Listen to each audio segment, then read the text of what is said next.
Magandang umaga, Church, and welcome sa ating online worship service. Bago ka man o hindi sa pag-attend, maraming salamat sa Diyos dahil naririto ka. December na ulit. Ramdam nyo na rin ba ang lamig ng panahon at ang kasabi kang mag-celebrate kasama ang pamilya? Ano pa man ang ating plano, hindi nawa mawala ang kahulugan ng Kapaskuhan sa atin. Na ito ay ang pag-asang hatid ng pagkakasilang ng ating Panginoong Hesus na siyang ating hari at manunubos. At ito ang sinasabi ng ilang bahagi ng Psalm 72 patungkol sa Kanya at maihanda nawa nito tayo sa pagpupuri at pagsamba ngayong umaga. Ang lahat ng mga hari gagalang sa harap niya, mga bansay magpupurit, maglilingkod sa tuwina. Kanyang inililigtas ang mga dukhang tumatawag, lalo na ang nalimutan mga taong mahihirap. Sa ganitong mga tao, siya'y lubhang nahahabag. Sa kanila tumutulong upang sila ay maligtas. Inaagaw niya sila sa kamay ng mararahas. Sa kanya ang buhay nila'y mahalagang hindi hamak. Nawa ang kanyang pangalan ay huwag nang malimutan. Manatiling bantog hanggat sumisikat itong araw. Tayo ay manalangin. Diyos naming hari, purihin at sambahin ka. Salamat sa iyong pag-ibig, biyaya at habag. Patawarin mo kami sa aming mga pagkukulang at pagkakamali. Sa umagang ito ay tanggapin mo ang aming papurit pagsamba. Baguhin mo kami sa pamamagitan ng iyong salita. Hindi nawa matapos ang gawain ito nang hindi ka namin nararanasan. Maghari ka, Panginoon. Ito ang aming dalangin sa pangalan ni Jesus. Amen.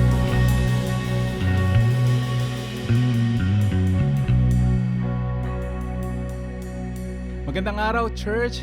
Ito ang unang linggo ng ating Pasko. Samahan niyo po ako na itaas ang ating Panginoon dahil ang Pasko ay tungkol sa ating tagapagligtas na si Jesucristo. Papurihan natin siya.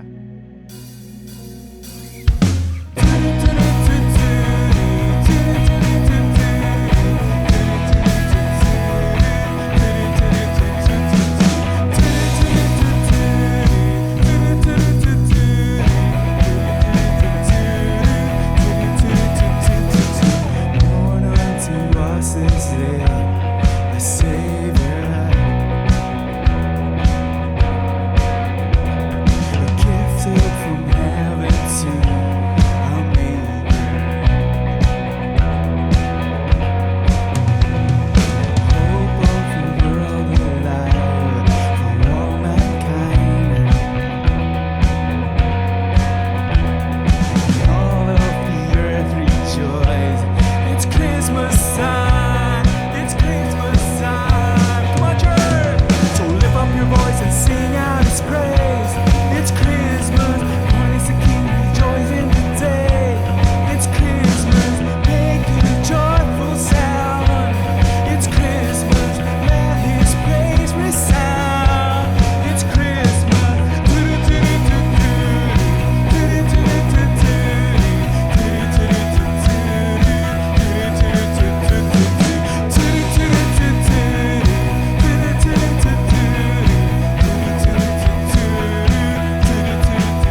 namin at tinataas namin ang iyong pangalan.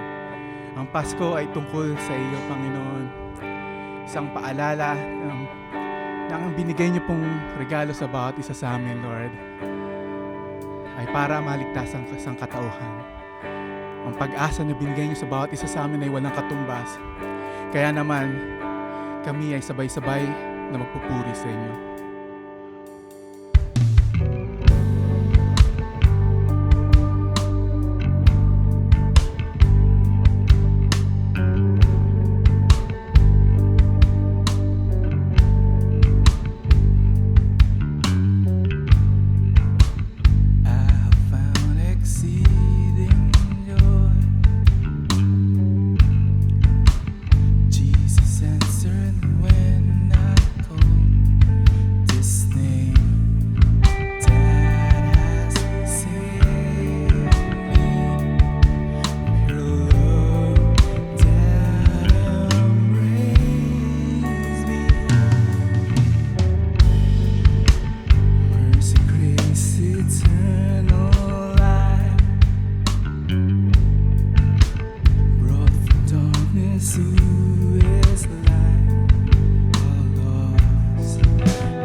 Good morning po sa inyo lahat. Merry Christmas. December na po. At talaga naman, no?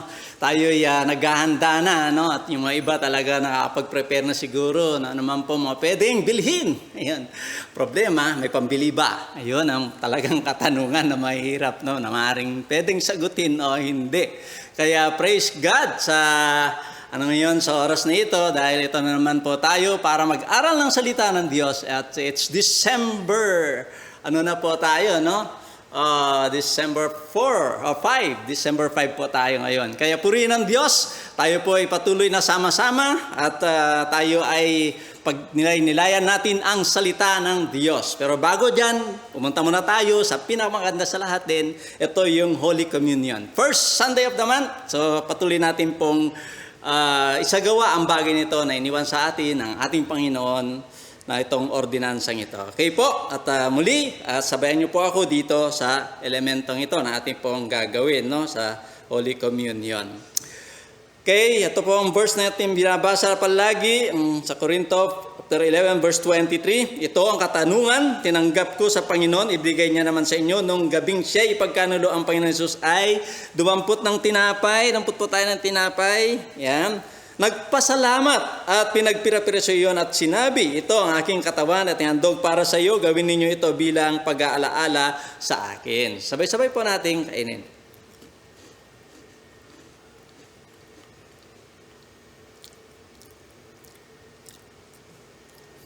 Matapos naman maghapunan, dumampot din siya ng kopa at sinabi, ang kopang ito ay ang bagong tipan ng Diyos na pinagtitibay ng aking dugo. Tuwing inumin niyo ito, gawin ninyo bilang pag-aalala sa akin. Sapagkat tuwing kakain kayo at tinapay na ito at iinom ng kopang ito, ay pinahayag ninyo ang kamatayan ng Panginoon hanggang sa kanyang muling pagparito. Sabay-sabay po natin inumin.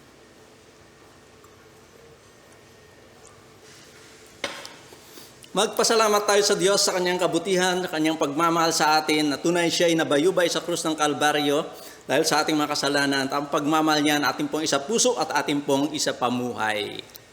Let's pray. Lord, salamat po sa oras na ito. Muli, we thank you God sa ginawa niyo po sa amin, sa iyo pong pagtubos sa aming mga kasalanan. Salamat o Diyos sa pagmamahal na yan na walang katumbas. Tunay o Diyos, papupurihan ka namin, paglilingkuran ka namin, at ihahayag namin ang iyong kadakilaan. Purihin ka o Diyos sa pangalan ni Jesus. Amen. Amen. So, praise God. Yan po, ay magpatuloy na po tayo sa ating pag-aaral. Since December po, ay kailangan po tayo, focus din tayo ng sermon natin sa Christmas. Kaya yung pagdating ng Mesaya. Ano pa Mesaya? Yung tagapagligtas. Walang iba kundi ang ating Panginoon. So, yun po ay ating pong pagtutuunan dahil ngayon po ay dapat natin itong aralan sa ating buhay dahil ito po ay mag-intindihan natin, makuha natin kung ano pong mensahe sa ating buhay lalo sa panahong ito. Okay? At hindi po kaila ng ating pong mga kinaharap ngayon na problema. Okay po. So, yun po. Blessed Christmas. Sabi mo sa katabi mo, mapagpalang Pasko sa iyo. Yan. Blessed Christmas. Tayo po ay dapat i-claim natin yung bagay na yon, no? Every day of our life, tayo po ay pinagpala. Not just every year, but every day of our life, we are blessed. Yan. Patuloy natin sabihin yon dahil hindi makakapasok ang mga bulong ng kaaway, hindi makakapasok anuman pong mga nais na maaring ipaparinig sa iyo o mapapanood mo at anumang mga discouraging words at anumang pong mga discouraging maaring reports, anumang pong discouraging na situation at ang sinasabi po natin at kiniklaim natin that we are blessed. So, mapagpalang Pasko sa inyo lahat. Of course, sisimulan po natin, walang iba kundi sa isa sa pinakamatinding karakter ng Biblia sa Pasko. Ayan. Of course, bukod kay Jesus Christ, sino pa ba? Si Mary, siyempre, no? Mary, yun. Mary. Kaya ating tingnan po yung buhay ni Mary. Ito po lamang ay siguro marami pa kayong mas detalyadong kaalaman patungkol dito, pero titingnan lang po natin yung application o kaya yung lesson na makikita po at may apply natin sa ating buhay dito, no? So, yun po. Yan. Mary blessed. Yan. Mary blessed. Parang si Mary ay pinagpala. Mary blessed. Yan. Versus Marites. Naku, mukhang marinig ang natin, no? Mukhang in na in ngayon, no? So, si Mary ay pinagpala. Yun. So, ngayon, very uso yung Marites, no? Sa panahon ito. And titingnan po natin yan, no? Ano ba pwede natin makuha dito? Okay po, higit sa lahat, no? Ito po ang sinabi ng banal na kasulatan, ayon po dito, sa babasahin natin sa Luke chapter 1 verse 27. To a virgin pledged to be married to a man named Joseph, descendant of David. The virgin's name was Mary. The angel went to her and said, "Greetings, you who are highly favored. The Lord is with you." Mary was greatly troubled at these words and wondered what kind of greeting this might be. But the angel said to her, "Do not be afraid, Mary, and have found favor with God. You will be with a child, give birth to a son, and you are to give him the name Jesus. He will be great and will be called the Son of the Most High. The Lord God will give him the throne of his father David. He will reign over the house of Jacob forever. His kingdom will never end." "How will this be?" Mary asked the angel, "since I am a virgin?" And the angel answered, "Holy Spirit will come upon you, and the power of the Most High will overshadow you. To the Holy One of to be born will be called the Son of God. Even Elizabeth, your relative, going to have a child in her old age, and who was said to be barren in her 6th month. For nothing is impossible with God. I am thus the Lord's servant." Mary answered, "May it be me as he have said." Then the angel left her. At the time, Mary got ready and hurried to a town in the hill country, Judea. There entered Zechariah's home and greeted Elizabeth. And Elizabeth heard Mary's greetings. Baby leaped in her womb, and Elizabeth was filled with the Holy Spirit. In a loud voice, she exclaimed, "Blessed are you among women, and blessed is the child will bear. But why am I so favored that the mother of my Lord should come to me? As soon as the sound of her greeting reached my ears, the baby in my womb leaped for joy. Blessed is he who has believed that as Lord said to her will be accomplished." And Mary said, "My soul glorifies the Lord, my spirit rejoices in my Savior, for he has been mindful of the humble state of his servant.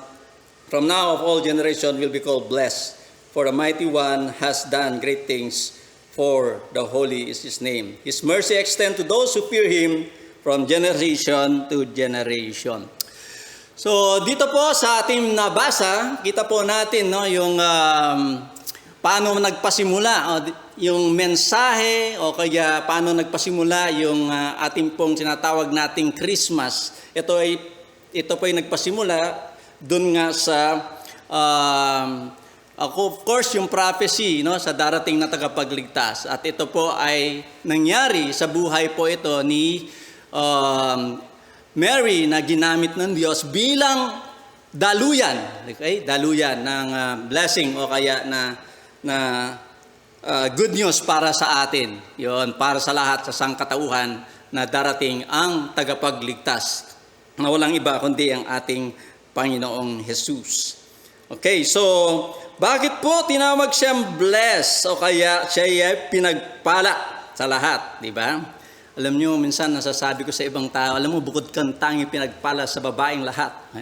Pero it also applied to us, kung tutuusin, no? Pero this time, sa ating pong pag-aaral na ito, ay talagang nakikita natin na talagang higit sa lahat, si Mary ay pinagpala.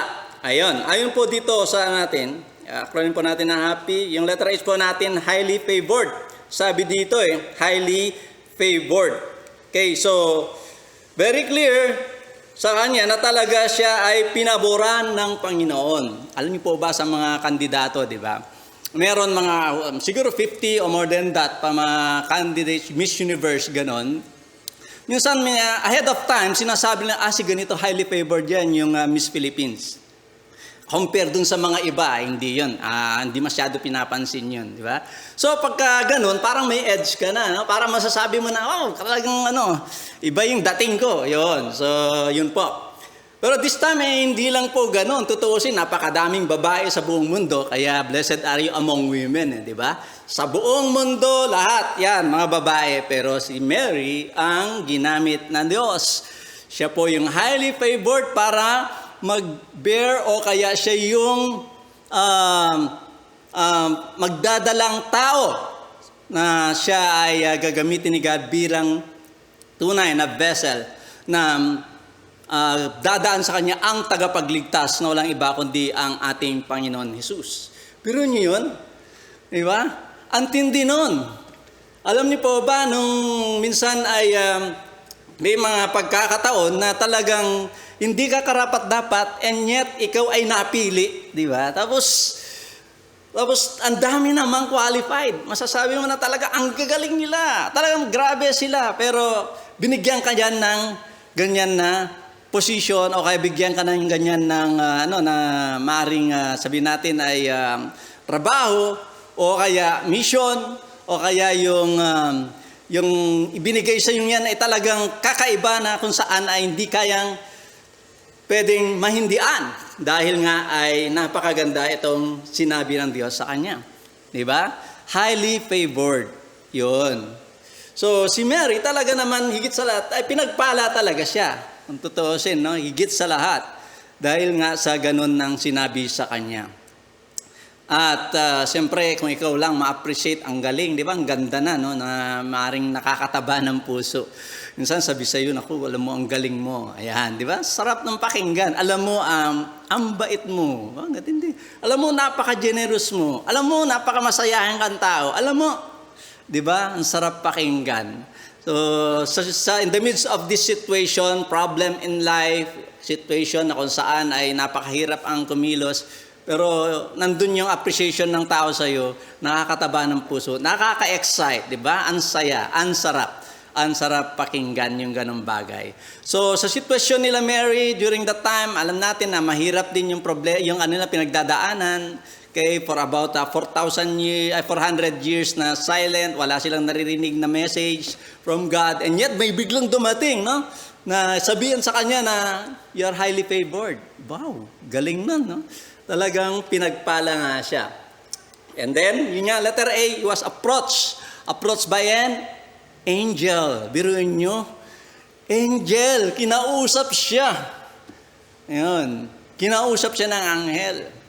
Sa Old Testament ba, pagdating doon, pag kinakausap ka ng angel, iba ang dating mo, mga propeta, yung mga matataas na position sa, na talagang naglilingkod talaga sa Diyos, yung mga nandun, natakatalaga doon sa Holy of Holies, at iba pa, mga kinakausap ng Diyos, ayaan. At si Abraham, kinausap ng Diyos, si Moses, kinausap ng Diyos, at maging sila Jacob, at iba pa, maraming mga kinausap ng Diyos mismo. At ito ngayon, si Mary, tutuusin yung kanyang kalalagayan. Baka sabihin niya, ay hindi ako karapat-dapat. Pero biro niyo, in-approach siya, di ba?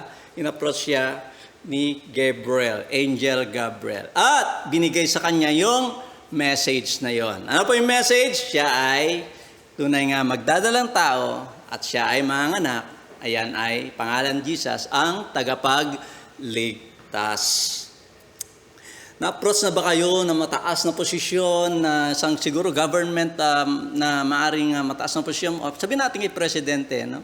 At sinabihan kanya, alam mo, yan, ay ikaw ay mabuting tao, karapat-dapat ka sa ganitong bagay. Di ba masaya? Yung mga ordinaryong tao nga lang na medyo sabihin natin ay, sabihin natin may kaya, pero yun nga, masasabi natin na talagang tayo ay nandun na. Para bang napakapalad ko naman? Ang palad ko naman, nakausap ko si ganito. Yan, nakadaupang palad ko si ganito. Pero tignan natin, napakapalad din talaga si Mary dahil nga ang nakadaupang palad niya o kaya ang nag-approach sa kanya ay yung angel ni God. Ayan, of course, ang pinakaigit sa lahat, yun nga, yung talagang gampanin niya na yun ang kanyang higit sa lahat na sinoclaim sa kanya ni Elizabeth na blessed are thou among women and blessed is the fruit of thy womb, Jesus. Wow. Diba? So yun po, higit sa lahat, na kailangan po natin makita dito. Of course, another people ay praise God. Sabi doon, pinupuri niya ang Panginoon. He glorifies God. I think sa verse 48 po yon, na pinupuri niya ang Panginoon.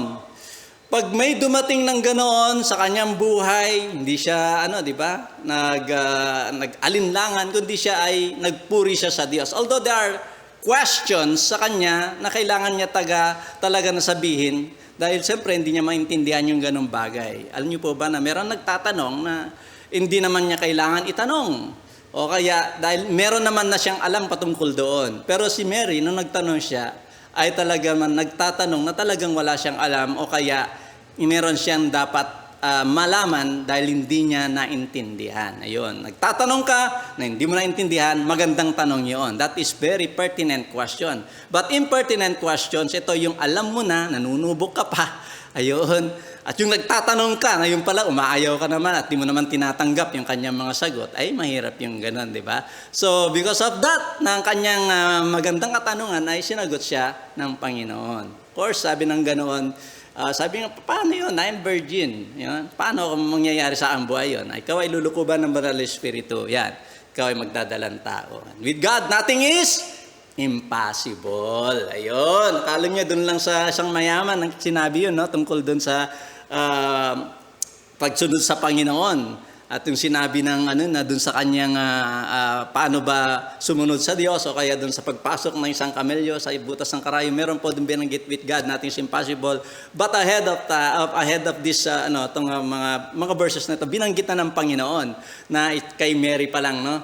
With God, nothing is impossible. Kaya sa ating buhay, marahil may mga questions sa buhay natin, pero with God, nothing is impossible. Okay? So yun. Very happy ba tayo? Kailangan natin yun, no? Kailangan glorify natin yun. Let us praise God for what He has done and He's going to do sa ating buhay. Napakalaga po yun, no?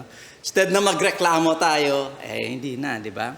So, yun po, napakalaga po yun. And He proclaimed God as His Savior, o kaya as her Savior. Siya po ay tunay na pinagpala dahil tunay nga na inihayag niya na ang kanyang Diyos ay tunay na tagapagligtas. Tagapagligtas niya ang ating Panginoon. Biro mo, maraming mga tao ngayon nakilala lang ang Diyos. Alam nila kung gaano kabuti ang Diyos, gaano kabait ang Diyos, pinagpala sila ng Diyos, pero di man lang nila ginawa ang Panginoon na siya ay tagapagligtas ng kanilang buhay. And even Lord sa kanilang buhay. Kaya yung magkaroon pa nga lang ng Panginoon sa buhay natin, di ba? Isa nang ito'y higit na tayo'y mapalad. Di ba? Marami pong mga tao, walang pagkakilala sa Diyos. May pera, meron lahat ng bagay, so pag-aari nila mga to, pero hindi sila nasisiyahan sa buhay nila. Because something missing. Yun ay ang ating Panginoon sa kanilang buhay. Di ba? So maraming reklamo sa buhay. Maraming mga bagay na maaring sinasabi na hindi magaganda sa ating Panginoon. With those mga blessings na binigay ni God sa atin, in the past, andun pa rin yung kanyang blessing, patuloy sa future, ay ang Diyos na dapat natin papurihan, dapat natin tunay na kilalanin siya as our Savior. Savior na ba si Lord sa buhay mo? Siya ba yung tagapagligtas mo? Ayan. Kaya minsan, ang tao, ang kanilang tagapagligtas ay marahil pera, marahil ang pamilya, marahil trabaho nila, kaya they just depend yon ang life nila dun sa bagay na yon, yung kanilang karir. But our God is our Savior. Kapag nawala yung karir nila, wala na sila, kaya sila ay minsan nade-depress, minsan yung iba nagpapakamatay, minsan nawawalan ng yung mga ganung bagay na nasisira ng buhay. Pero since our God is our Savior, God is in control in our life. Okay po. Then yung last po, yung why. Sabi niya doon, let it be done, Lord. Yes. Sabi niya, parang yun, yes, Lord. Ang ganda nun, no? Yes, Lord. With all the, siguro mga bagay na ka-approach sa akin, problema, pagsubok, mangyari sa akin, yes, Lord. Wow, tindihan na. Yes, Lord. So, siguro, dito approach si Marites, no? Si Marites. Na minsan siguro, biruin mong ganoon. Ikaw, sabi niya, siguro, virgin ka, tapos ikaw ay magbubuntis. Ayun. Sinong tatay niyan? Ayan, yan si Marites.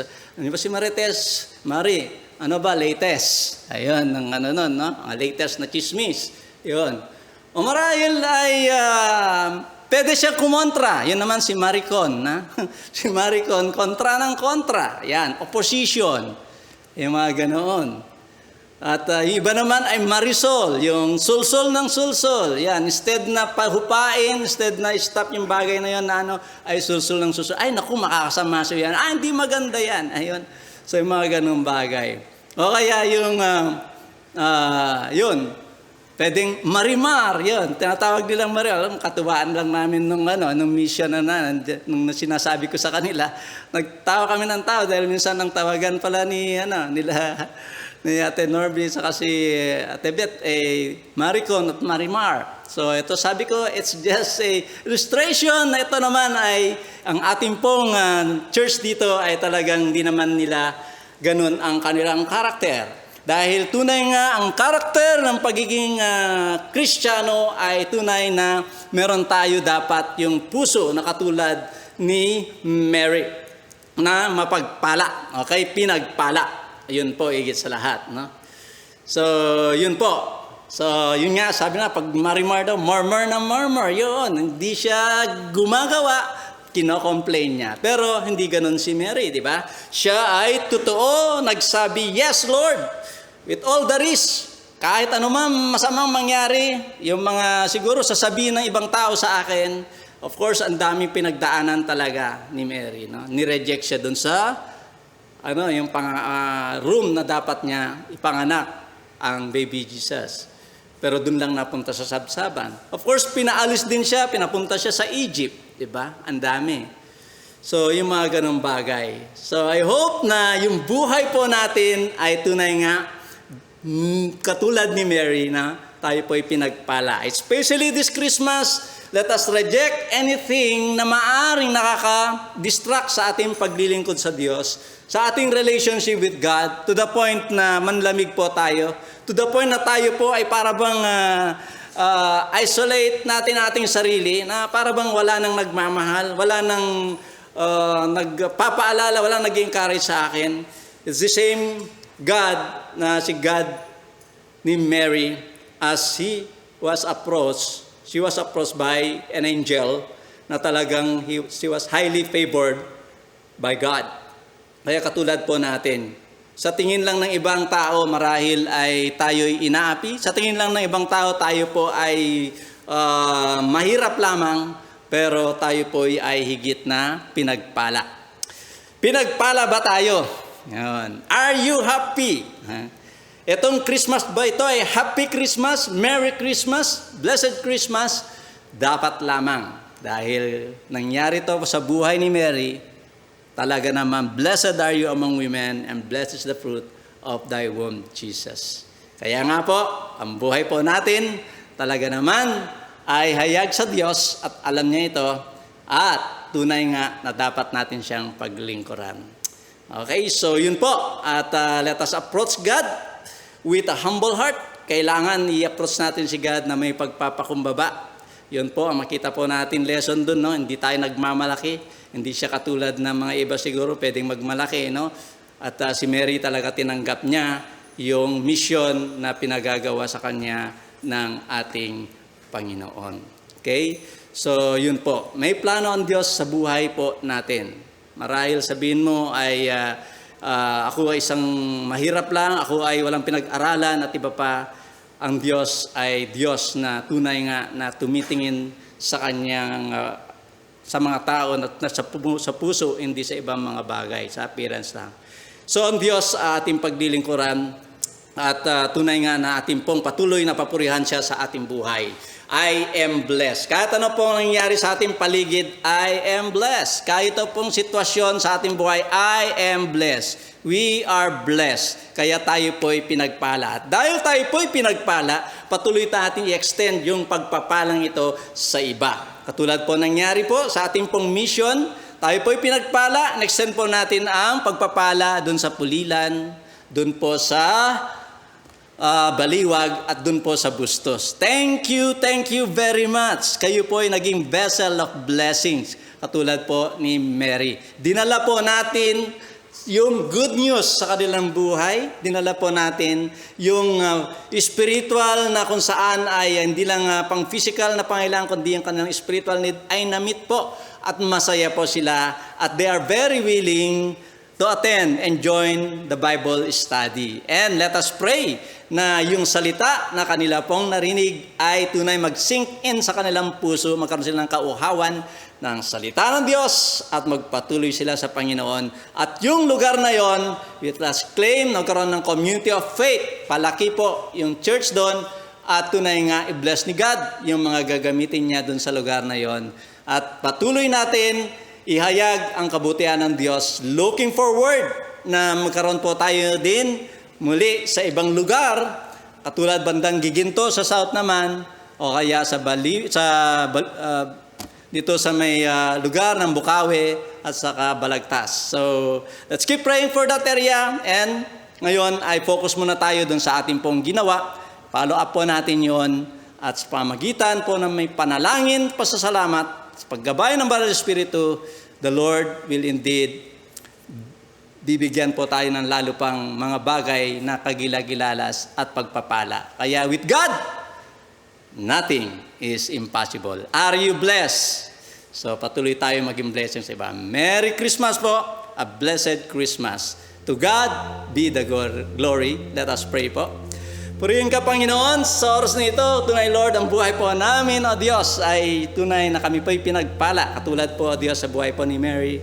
Siguro sa kanya pong sitwasyon, mag-iisa lang po na ginamit nyo para maging dalawian ng pagpapala na higit sa lahat para sa ikaliligtas ng sangkatauhan. Ayan po ay si Mary. So we thank you, God, sa kanya pong pagiging modelo. At tunay, Lord, na karapat-dapat na siya po ay sabihan, na siya po ay tunay na mapalad.